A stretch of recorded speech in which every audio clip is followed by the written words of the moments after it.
Je vais donner l'avis de l'exécutif, et c'est normal de le faire, à plusieurs raisons. Pour plusieurs raisons.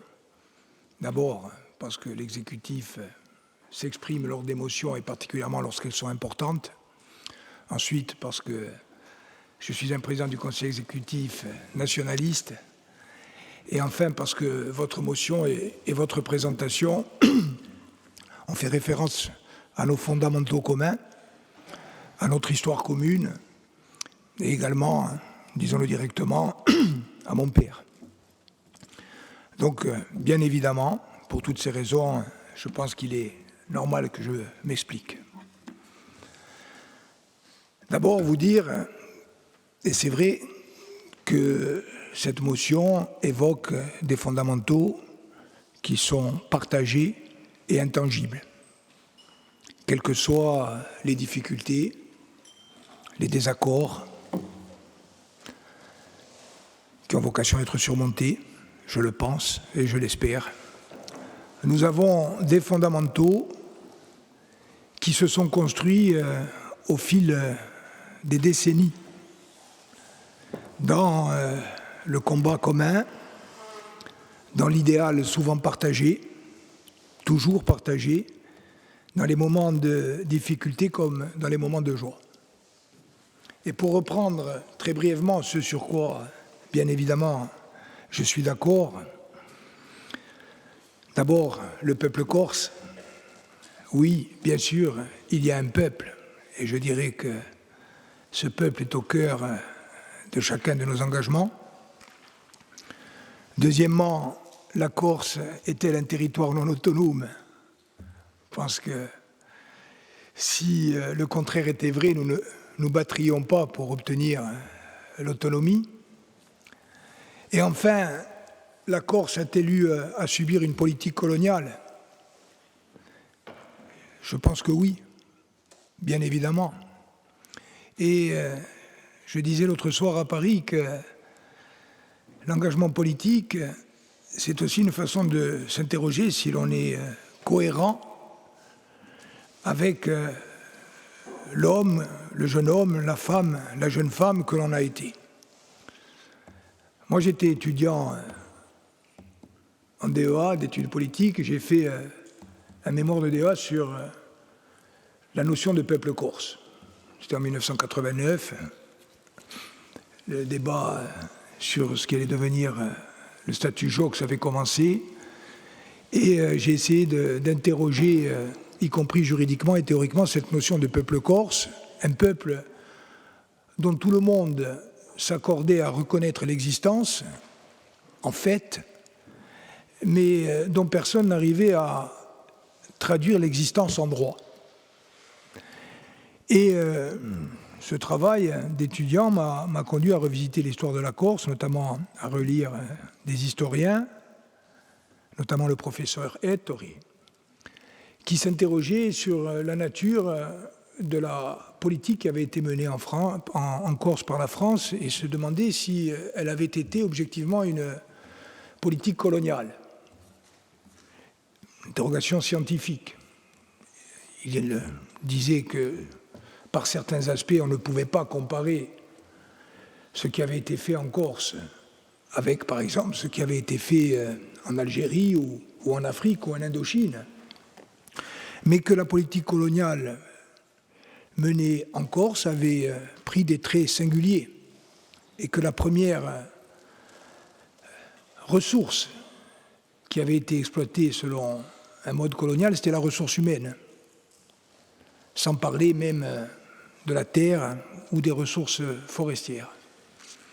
Donc oui, en tant que nationaliste corse, je pense qu'il y a eu une politique de nature coloniale, même si ce colonialisme a pris un tour singulier. Et donc, de façon naturelle, par rapport à ces fondamentaux, y compris dans le moment qui est le mien, et quelles que soient nos différences, y compris des différences de fond non conflictuelles. Vous êtes indépendantiste et je ne le suis pas. Beaucoup de ce que je pense me conduirait à être en accord avec des éléments importants de votre motion. Et puis, disons-le clairement, au moment où nous parlons, il y a des points de désaccord, y compris sur votre motion. Je ne vais pas les approfondir, parce que je pense que nous avons besoin d'un débat dans lequel nous approfondirons de façon interne nos différences et quelquefois nos désaccords. Mais je vais vous dire très brièvement, parce que je vous le dois à vous, je le dois à nos collègues et je le dois aussi aux Corses, les 2 points fondamentaux de désaccord. Le premier point, ça a été dit, vous nous l'avez exposé lorsque nous avons parlé de votre motion, c'est la question du groupe de Bakou. Alors moi, je sais que Nazione et le mouvement auquel vous appartenez, les élus, hier de Corsica Libera et de Nazione, ont voté, comme l'ensemble des élus nationalistes représentés au sein de cette Assemblée à l'époque, pour affirmer solennellement notre soutien au peuple arménien et notre refus des exactions commises par l'Azerbaïdjan et son régime autoritaire en Arménie et au Karabakh, à l'Azra. Donc moi, je ne vous fais pas de procès d'intention de ce côté-là. Je sais que vous soutenez les Arméniens. Je vous dis aussi qu'en l'état, je considère, peut-être à votre corps défendant, que la démarche que vous portez aujourd'hui, parce qu'elle s'est forgée dans ce groupe de Bakou, apparaît, y compris au plan international, comme une démarche soutenue et encouragée par un régime avec lequel je pense très sincèrement que nous ne devons avoir non seulement aucune proximité, ni de près ni de loin, mais même que nous ne devons laisser penser à aucun moment qu'il peut y avoir une proximité. Donc pour moi, ça, c'est vraiment un problème. Pas un problème avec vous, un problème par rapport à la démarche. Et donc, si demain, nous devions, les uns et les autres, y compris dans nos différences assumées, engager une action internationale, y compris devant l'ONU, bien sûr, nous savons que la scène internationale, y compris et singulièrement en ce moment, est une scène complexe. Nous aurions besoin de discuter avec tous, peut-être besoin d'appui, mais selon moi, il y a des appuis dont nous devons nous honorer et nous enorgueillir, non seulement de ne pas les rechercher, mais même de les refuser de façon très claire. Ça, c'est le premier point. Le deuxième point, c'est que votre présentation est une présentation qui insiste sur les points de convergence, et tant mieux. Mais elle s'inscrit aussi dans une séquence politique qui est en cours. Cette séquence politique, c'est celle dans le cadre de laquelle nous avons choisi, je parle du Conseil exécutif, de la majorité territoriale et d'autres élus nationalistes, y compris de l'opposition, de soutenir un processus et de faire tout pour qu'il réussisse. Moi, je continue à penser que ce processus, s'il réussit, va nous permettre de faire un pas décisif, non seulement vers la paix, qui est essentielle, mais également vers l'émancipation politique, économique, sociale et culturelle de notre pays.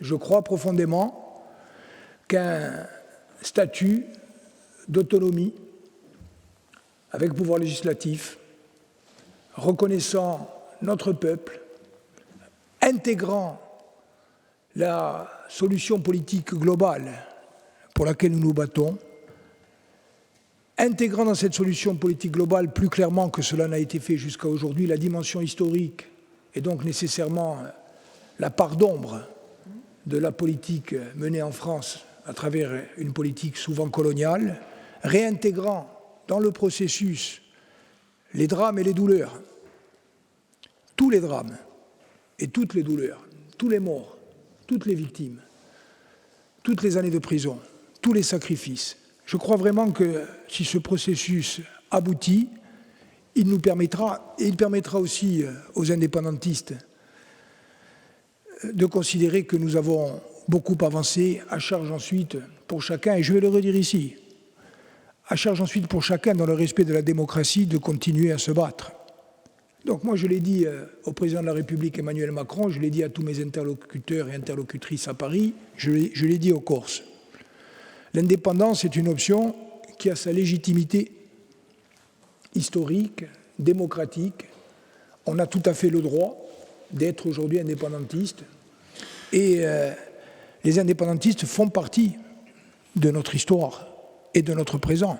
Et ils feront partie certainement de notre avenir. Et donc, pour moi, le statut d'autonomie, c'est, à mon sens, la réponse institutionnelle la mieux adaptée à ce qu'il faut faire, un statut d'autonomie, oui, au sein de la République, avec pouvoir législatif, avec reconnaissance du peuple corse. Mais si demain, il y a des gens qui considèrent que ce statut va trop loin, ben, je respecte leur option. Et s'il y en a d'autres qui considèrent que ce statut ne va pas assez loin et qu'il faut aller vers l'indépendance, je respecte leur option. Moi, ce qui m'importe, c'est que, in fine,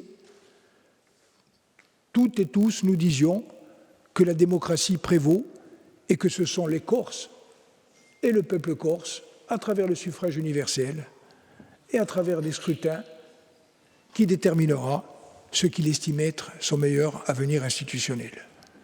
Et donc, c'est dans cette perspective que je vous réponds. Je vous réponds qu'aujourd'hui,